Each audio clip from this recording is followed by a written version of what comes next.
Welcome to a Mackenzie Institute Long Talk. Well, I don't know if Jim Al-Kalili wants to be known as the Alvin Toffler of the 21st century, but he's at least got a foot in the 21st and maybe 22nd century. He's the author of What the Future Looks Like. Welcome. Thank you very much. Well, you know, the title of your book kind of wrote my first question for me. So, what's the future look like? Well, there's a famous Danish proverb that says prediction is very difficult, especially about the future. What we can do to some extent is predict a few decades into the future, because we know about the science that we're developing today, the exciting new frontier areas of science, and then we can sort of project on 1-2 decades, maybe 3 at a stretch, and think about the technology that's going to develop from this science. I think once you get beyond 50 years, it might as well just be science fiction, flying cars and aliens or whatever. But I think what we've tried to do in this book is look realistically far enough into the future and say, what will it look like in our own lifetime? Well, it's interesting, your quip, and the concomitant quip is predicting the future isn't what it used to be. But I was reminded as I was listening to you that I'm referencing someone whose work is 50 years old, and that's Alvin Toffler. He's the famous author of Future Shock, and I think one of his books is Behind My Shoulder. Were you influenced by him in the notion that the future developments come on us really quickly and are a surprise? I certainly remember reading Future Shock. I've certainly enjoyed, indeed, reading a lot of science fiction. So very often, the likes of Arthur C. Clarke and Isaac Asimov have been very prescient in terms of predicting what the future world will look like technologically. But by and large, I think what I wanted to do was, as a bit of background, I've now my 8th year of presenting a BBC radio show called The Life Scientific, where I talk to other scientists from across all areas of science, including many who've come over from the US. And I'm aware that there's so much exciting new developments in engineering and science, in genetics, in artificial intelligence, that I felt it was a good time to see what is realistic, what is the future likely to look like beyond just what Hollywood would tell us in science fiction movies. Well, if you speak to scientists a fair amount, you'll recognize my confession that I think my synaptic mechanisms are a little off. I'm reminded of another very thin book, but that has a lot of content, and that's Freud's Civilization and Its Discontents. What a title in a small package. Your book, nothing to do with Freud, of course, but to do with the physical aspects of humanity and development and so on. A lot of short chapters that really get to the point quickly, and thank you for that. So let's go to demographics. Some of your co-authors, and it is a monograph, I think we use that term over here. Do you use that term in England? Yes. Yeah. It's monograph, multiple authors, and one is demographics, health, food supply, and climate. Talk about that a bit, because those are real potential threats, aren't they? I think, though, that is probably the section that is almost the most reliable to predict, because we're seeing the effects of some of those ideas already today.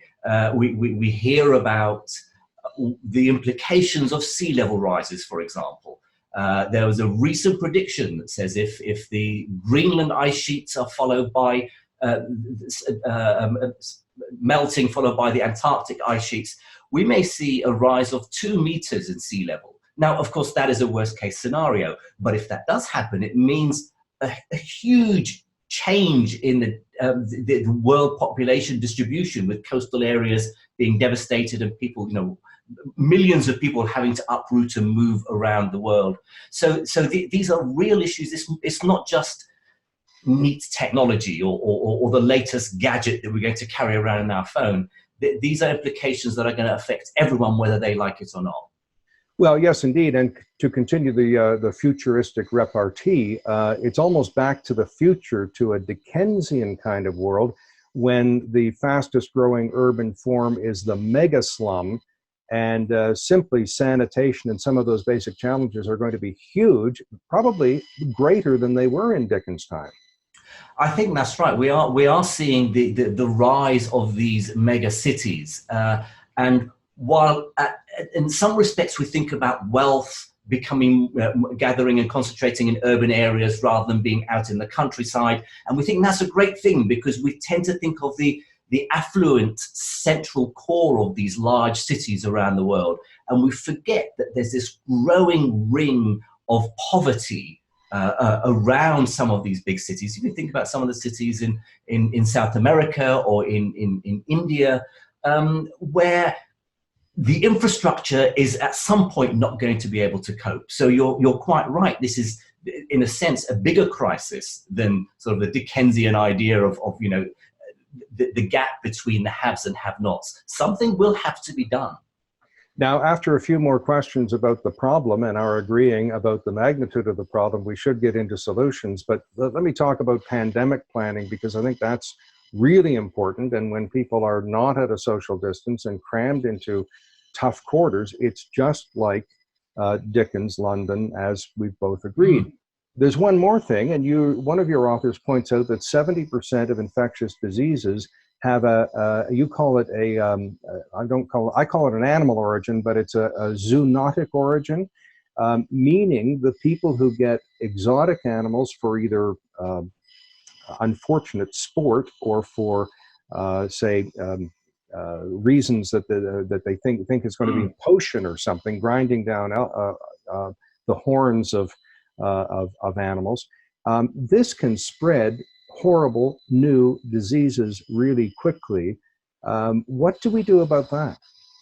That is, the threat of pandemics is becoming an ever greater concern. Part of it is, of course, the world is getting smaller and we're traveling around the world, enabling the spread of these vectors so rapidly. What many scientists are still trying to understand is the genetics of some of these diseases. How does a disease that infects animals, or not even the exotic animals that we're sort of possibly catching diseases from, but farm animals, birds, what is the genetic mutation that has to take place in order for that disease to suddenly become infectious to humans? Because it can happen very quickly, and it's very difficult to predict when the next bird flu or something is going to break out. So I think it's one of those challenges that at the moment I can't see a very clear solution for. I think a lot of genetic research is happening at the moment, but it's a constant fear, I think, that many scientists have of another pandemic. Well, not my area, but my guess is the clear method of dealing with it is to pick every species and see how an infection or a disease would migrate from one species to another, which would be 2 to the power of the number of species, which is a number that is bigger than the known universe. You couldn't fit all the numbers in there. So there is no hope in that regard, is there? Absolutely. I think the hope is that there will be similarities in terms of the types of mutations that might take place. Flus, the influenza virus is a virus that changes very quickly from year to year. So at least there is some focusing down. If we say it's an influenza virus that may come from a pig, or may come from a chicken, or may come from some exotic bird, there must be some similarities in terms of the genetics of these viruses that can give us some hints. Worth a sentence or two perhaps on, I dare say, normal problems, kind of channeling Perot's normal accidents from 30 years ago in his research. But we have millions of people die every year because of a lack of potable water, many of them children, and it's plain old diarrhea. TB is making a comeback. Superbugs are a problem. Polio is making a comeback. What do we do about those ancient problems, not the futuristic ones, but the ancient ones? Well, I think one of the concerns that many scientists, I know this is also an issue in the States, that vaccinations are controversial in a way that I wouldn't have thought possible after 2 decades of the 21st century. So we are seeing, indeed, the return of certain diseases that we thought we had eradicated. You see it in Bill and Melinda Gates pouring billions into trying to eradicate malaria in Africa. Wonderful. But we didn't expect to see the return of measles, for example, that it's so dangerous for young children.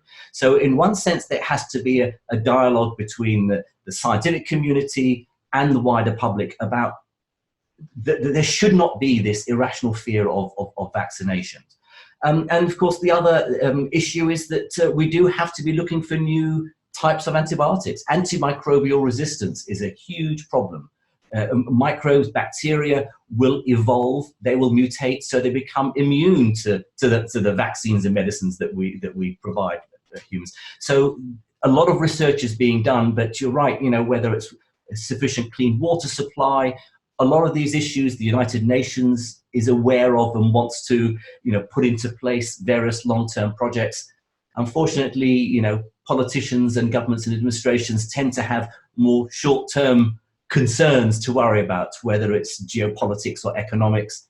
These longer-term issues are really going to come back and bite us hard if we don't really pick them up. Just to be a stick in the mud and a crisis manager and risk manager, isn't it possible that searching for new and different antibiotics is part of the problem? Well, I know what you mean. I think it's certainly a part of the problem if we are going to over-prescribe medicines to people when antibiotics may not be the answer. And so when general practitioners give antibiotics to every patient who comes along with any ache and pain, all we're doing is accelerating the problem. Very often so we should be holding back some of these antibiotics for when they are really needed, because otherwise the bacteria are going to just mutate ever more quickly. Well, let's be more positive. What are smart drugs, and how are we all going to manage our own health care, essentially minus the current relationship with a physician? There are various things that are happening on this front. One is, of course, big data. Now, in some sense, that is a concern when you think about health systems holding so much information about our own personal health. But big data together with genetic mapping means we're moving towards an era when we have personalized medicine. So rather than having one medicine fit for all, particularly with really insidious diseases like cancers. And the other thing that's changing, that will change, I think, the nature of health and medicine in the coming decades, is artificial intelligence. And so while smart drugs in some sense can be personalized and aimed at a particular individual, artificial intelligence is going to be able to sift through all this mass of data about all down to the molecular level of our bodies, so that we're not just having a one-size-fits-all medication. We are treating individuals with specific, being able to deliver precisely the drug that's needed where and when it's needed. And I think this is related to the notion in your book that a physician of the future is going to be looking at your medical future, not your medical history. Indeed. Having our genome mapped means that physicians will be able to predict quite precisely what sort of conditions, what sort of disorders we may develop as we grow older, and be able to sort of nip it in the bud. And you know better than I'm sure, that these double-blind trials and drug testing and so on suppose that people are reporting all the information they can, that they know what they had for breakfast and how often they exercise. And the scientists claim to be able to control for age and gender and weight and even cross-species research, which I find a good little dose of balderdash, as you'd say in England. Is my concern valid, and will the DNA future medicine application solve those challenges?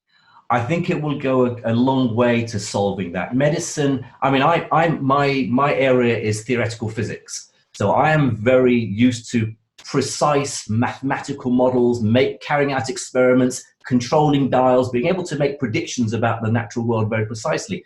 But in medicine, in immunology, in those areas, humans are complicated systems. And you're right, it's really down to statistics. You can be as careful as you like with double-blind experiments, as careful as you like, thinking you have control over all the factors that might be playing a role. It's very hard when they come up with a study that says drinking a glass of wine a day is good for you rather than bad for you. Well, are they taking into account the idea that probably people who will drink wine rather than drink a bottle of beer are more likely to maybe be wealthier, or maybe better educated, or maybe have a better diet anyway? So how do you isolate all these factors? And I think something like studying our genetic makeup gives us a precision, and it makes some of these rather nebulous health theories much more concrete and much more precise. Now, people are going to have to buy the book to see the fantastic stories of your smart fridge telling you when you're out of fruit, and your toaster telling you that your toast is popped and shopping for you and all that sort of stuff. But there's a scary part of that, and that is the so-called Internet of Things, by which a country could be destroyed by its own consumer products, and maybe who's going to be left are the people without such consumer products. Let me leave that for a moment, because you mentioned your field in physics. The old physics problem, where two things cannot occupy the same space at the same time, is under a bit of revision, and I think has been since the late 50s. Two world theories, if my memory... Many worlds in interpretation, yes. All right, so this is like a game show. I hope I won something by remembering that. But in the book, it is absolutely fascinating to talk about one physical entity being able to go in two directions at the same time, or be in two places at the same time. And this has actually been reproduced in the laboratory. Talk about the practical manifestation of that, please. Well, this is quantum mechanics. This is the idea that we've known for almost a century now, that down at the atomic scale, the microscopic scale, the world is very, very different. And you cannot predict with certainty where a particular particle is at any one time. In fact, they have this fuzzy, nebulous, ghost-like existence. And certainly down at the atomic scale, we do have absolutely sort of watertight experimental evidence that particles can behave as though they are in two places at once, or two distant particles being instantaneously in communication with each other. This is what's called quantum entanglement. And we're now getting to the point where some of these very counterintuitive ideas are being put into technological development. And so we are well on our way to building what's called a quantum computer. We're well on our way to producing what's called quantum cryptography, or even what's called quantum teleportation. It sounds very science fiction, but I think what we're going to see in the coming decades is some of these weird and wonderful ideas that popularizers of science like me talk about as a bit of fun, actually playing a role in technologies that we will use in our day-to-day life. Well, I'm glad you said you're a popularizer of science and having a bit of fun, because some scientists are no fun to interview. Tell me about it. They take all this too seriously. But let's just assume for the moment that you're not also conducting 3 other interviews on television and radio at the same time as you're talking to me. Isn't the implication of this theory that one computer can be doing multiple functions and solving multiple problems at the same time, and so can a whole bunch of other machines? That's right. That's the essence of a quantum computer. So a normal computer and all the digital technology, electronics that we have today is based on a bit of information, a 0 or 1, sort of the binary, so a switch that's either on or off. In the quantum world, you can have the atomic equivalent of this switch not just being on or off, but can be on and off at the same time.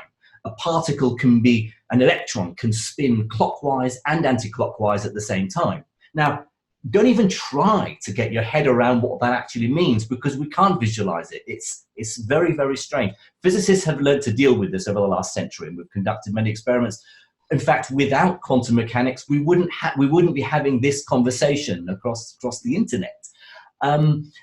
But the idea that a quantum computer can use this two at the same time does give it the opportunity to pursue all parallel computations simultaneously. It makes certain tasks so much quicker that the most powerful supercomputer today simply would not be able to do. So, for example, a quantum computer would be able to decipher the encryption key. When you buy anything off the internet, on Amazon, for example, the reason why it's safe to put your credit card details on is because it becomes encrypted. A quantum computer would be able to decrypt that very quickly, which is very scary. Luckily, we will also at the same time hopefully develop quantum cryptography, which is a way where a quantum computer cannot crack the code. So these technologies are going to change the way so much of everyday life that most people really aren't really prepared for yet. Well, like the book, speaking with you is kind of stimulating every minute or so. So I think what you just said is we are in kind of like a Cold War arms race where the quantum computer will be able to crack the Bitcoin blockchain code, and then the quantum security system will fix that, and away we keep going. Yeah. Yikes, that's pretty scary. I'd like to call it the code war rather than the Cold War now. We're really moving into cyberspace in terms of developments.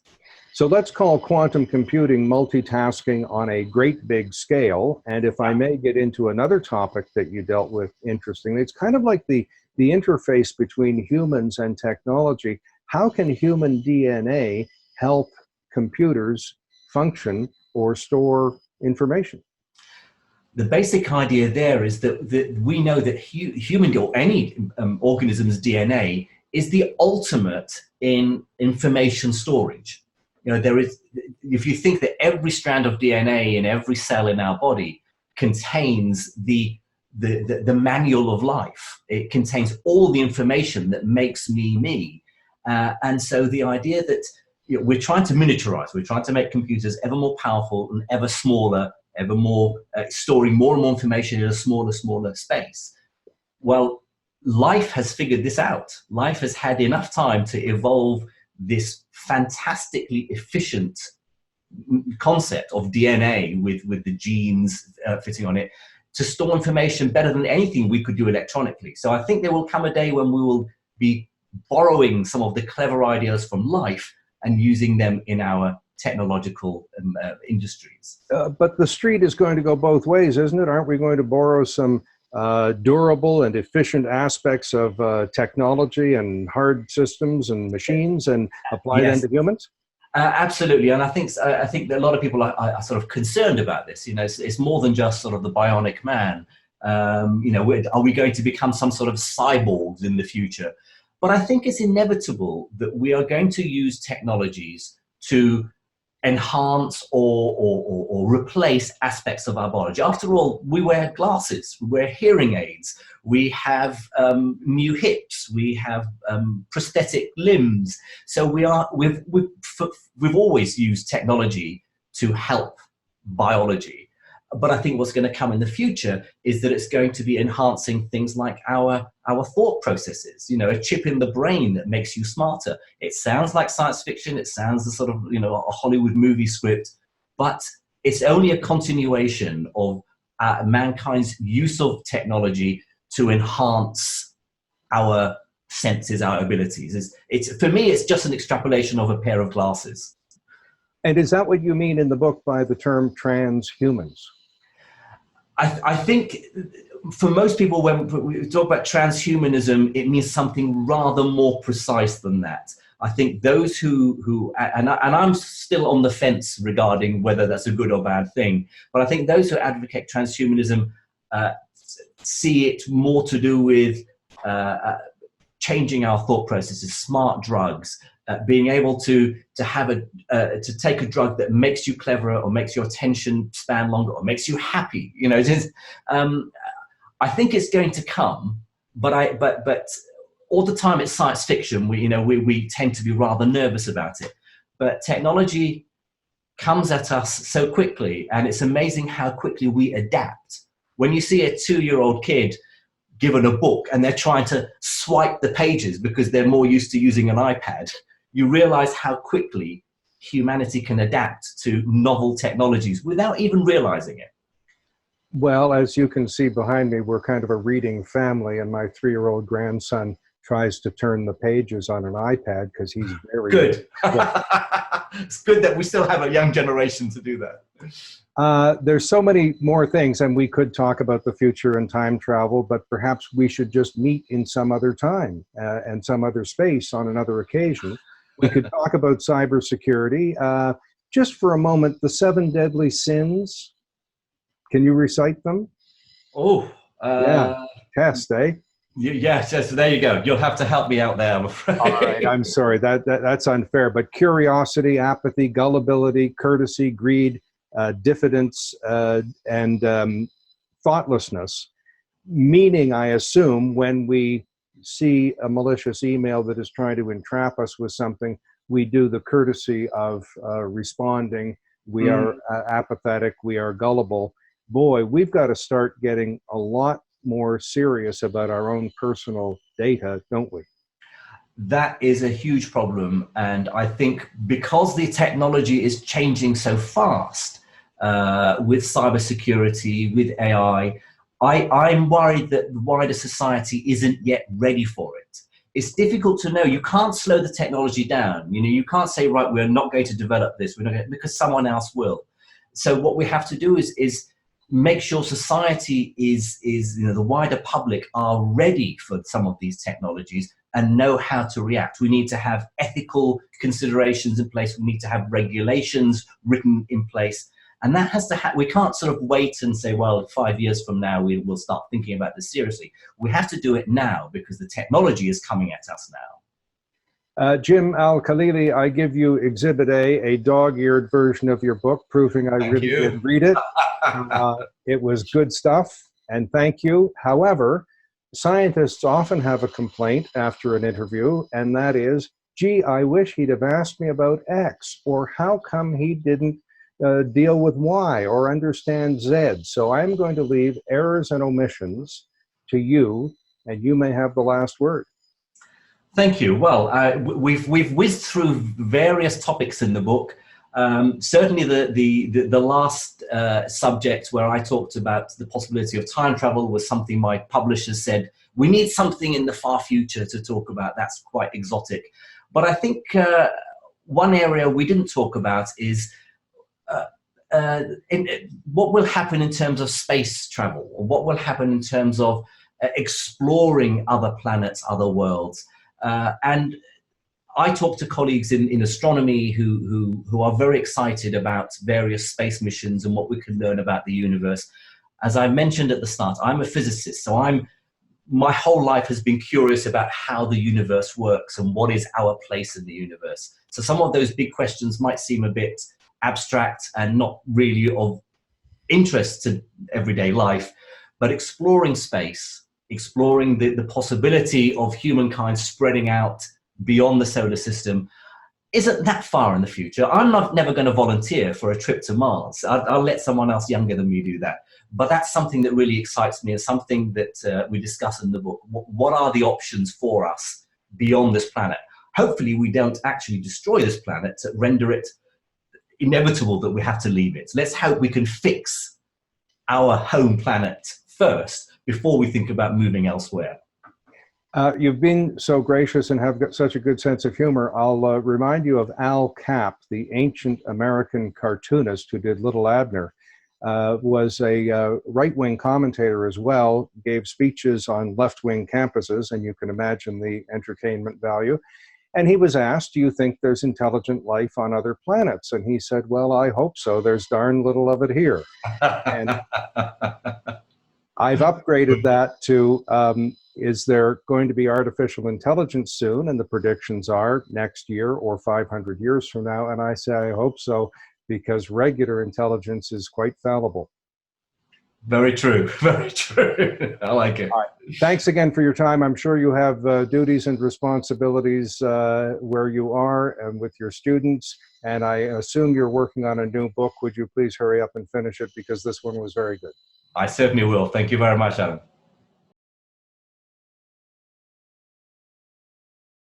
Any views expressed here are not necessarily those of the Mackenzie Institute, its speakers, sponsors, or supporters.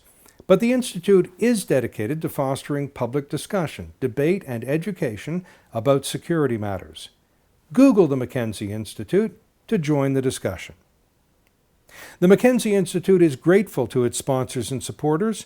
Some of our short pods and long talks are a result of the support of Heathbridge Capital Management Limited, the National Post, and Dundurn Publishing.